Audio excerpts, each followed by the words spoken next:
قل أئنكم لتكفرون بالذي خلق الأرض في يومين قل أئنكم لتكفرون بالذي خلق الأرض في يومين وتجعلون له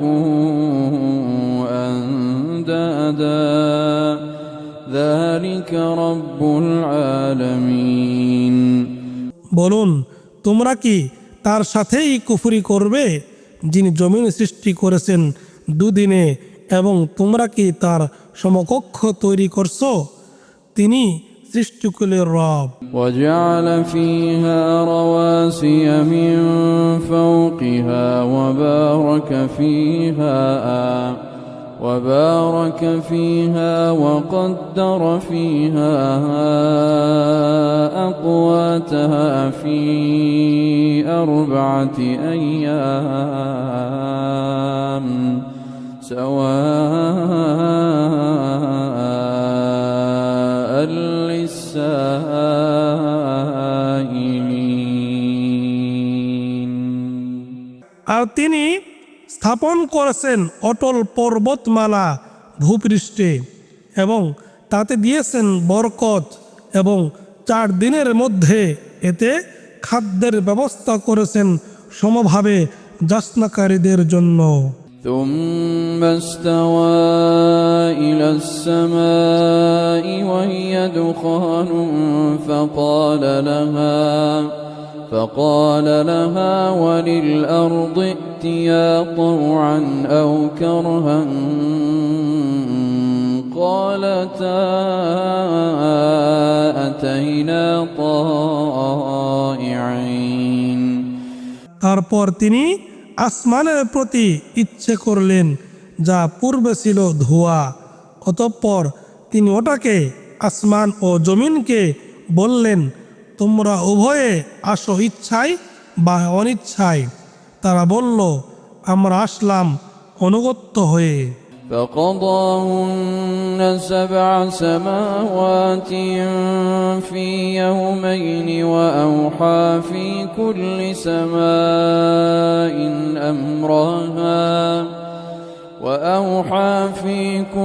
سماء أمرها وزينا السماء الدنيا بمصابيح وحفظا ذلك تقدير العزيز العليم অতঃপর তিনি সেগুলোকে 7 আসমানে পরিণত করলেন দুদিনে এবং প্রত্যেক আসমানে তার নির্দেশ ওহী করে পাঠালেন এবং আমরা নিকটবর্তী আসমানকে সুশোভিত করলাম প্রদীপ মালা দ্বারা এবং করলাম সুরক্ষিত এটা পরাক্রমশালী সর্বজ্ঞের ব্যবস্থাপনা فإن أعرضوا فقل أنذرتكم صاعقة مثل صاعقة عاد وثمود অতঃপর তারা যদি মুখ ফিরিয়ে নেয় তবে বলুন আমি তো তোমাদেরকে সতর্ক করছি এক ধ্বংসকর শাস্তি সম্পর্কে আদ ও সামুদের শাস্তির অনুরূপ إذ جاءتهم الرسل من بين أيديهم ومن خلفهم ألا تعبدوا إلا الله قالوا لو شاء ربنا لأنزل ملائكة فإنا بما أرسلتم به كافرون যখন তাদের কাছে তাদের সামনে ও পিছন থেকে রাসূলগণ এসে বলেছিলেন যে তোমরা আল্লাহ ছাড়া কারো ইবাদত করো না তারা বলেছিল যদি আমাদের রব ইচ্ছা করতেন তবে তিনি অবশ্যই ফেরেশতা নাজিল করতেন অতএব তোমরা যা সহ প্রেরিত হয়েছ নিশ্চয় আমরা তার সাথে কুফরি করলাম। فأما عاد فاستكبروا في الأرض بغير الحق وقالوا من أشد منا قوة অতঃপর আদ সম্প্রদায় তারা জমিনে অযথা অহংকার করেছিল এবং বলেছিল, আমাদের চেয়ে অধিক শক্তিশালী কে আছে? أولم يروا أن الله الذي خلقهم هو أشد منه قوة وكانوا بآياتنا يجحدون তবে কি তারা লক্ষ্য করেনি যে নিশ্চয় আল্লাহ তিনি তাদেরকে সৃষ্টি করেছেন, তিনি তাদের চেয়ে অধিক শক্তিশালী, আর তারা আমাদের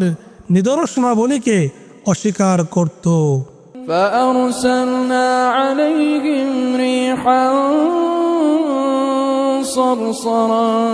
في أيام نحسات فأرسلنا عليهم ريحا صرصرا في أيام نحسات لنذيقهم عذاب الخزي في الحياة الدنيا ولعذاب الآخرة أخزى وهم لا ينصرون তারপর আমরা তাদের উপর প্রেরণ করলাম ঝড়ো হাওয়া অশুভ দিনগুলোতে, যাতে আমরা তাদের আস্বাদন করাতে পারি জীবনে লাঞ্ছনাদায়ক শাস্তি, আর আখিরাতের শাস্তি তো তার চেয়ে বেশি লাঞ্ছনাদায়ক, এবং তাদেরকে সাহায্য করা হবে না। وأما ثمود فهديناهم فاستحبوا العمى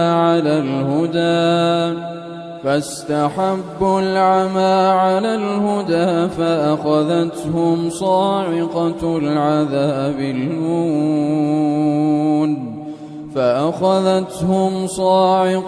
العذاب الهون بما كانوا يكسبون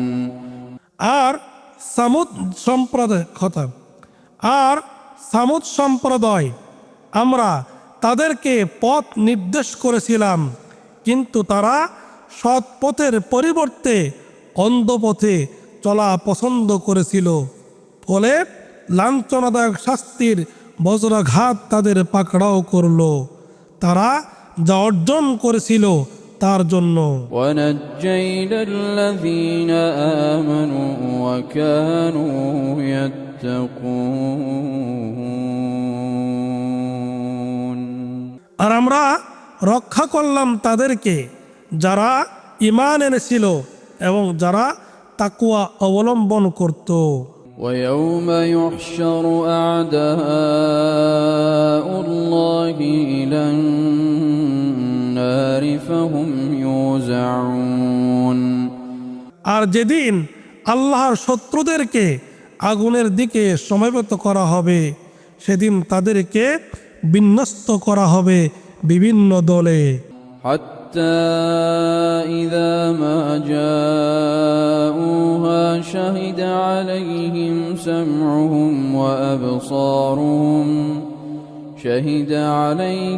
سمعهم وأبصارهم وجلودهم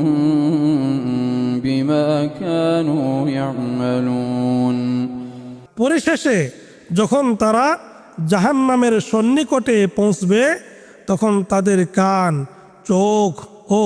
ত্বক তাদের বিরুদ্ধে তাদের কৃতকর্ম সম্বন্ধে সাক্ষ্য দিবে।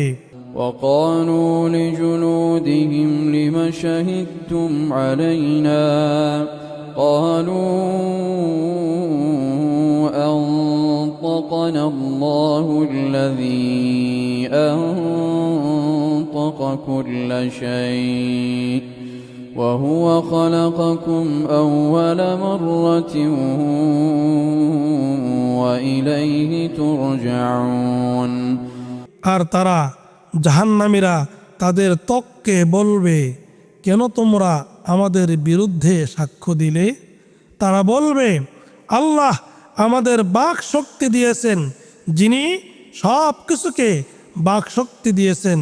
আর তিনি তোমাদেরকে প্রথমবার সৃষ্টি করেছেন এবং তারই কাছে তোমরা প্রত্যাবর্তিত হবে। وما كنتم تستترون أن يشهد عليكم سمعكم ولا أبصاركم ولا جلودكم ولكن ظننتم أن الله لا يعلم كثيرا مما تعملون আন ইয়াশহাদা আলাইকুম, আর তোমরা কিছুই গোপন করতে না এ বিশ্বাসে যে তোমাদের কান, চোখ ও ত্বক তোমাদের বিরুদ্ধে সাক্ষ্য দিবে না, বরং তোমরা মনে করেছিলে যে তোমরা যা করতে তার অনেক কিছুই আল্লাহ জানেন না। وذلكم ظنكم الذي ظننتم بربكم أرداكم فأصبحتم من الخاسرين আর তোমাদের রব সম্বন্ধে তোমাদের এ ধারণাই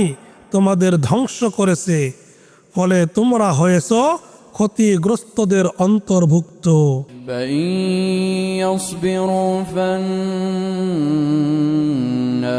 مثوى لهم وإن يستعتبوا فما هم من المعتبين অতঃপর যদি তারা ধৈর্য ধারণ করে তবে আগুনেই হবে তাদের আবাস, আর যদি তারা সন্তুষ্টি বিধান করতে চায় তবে তারা সন্তুষ্টি প্রাপ্তদের অন্তর্ভুক্ত হবে না।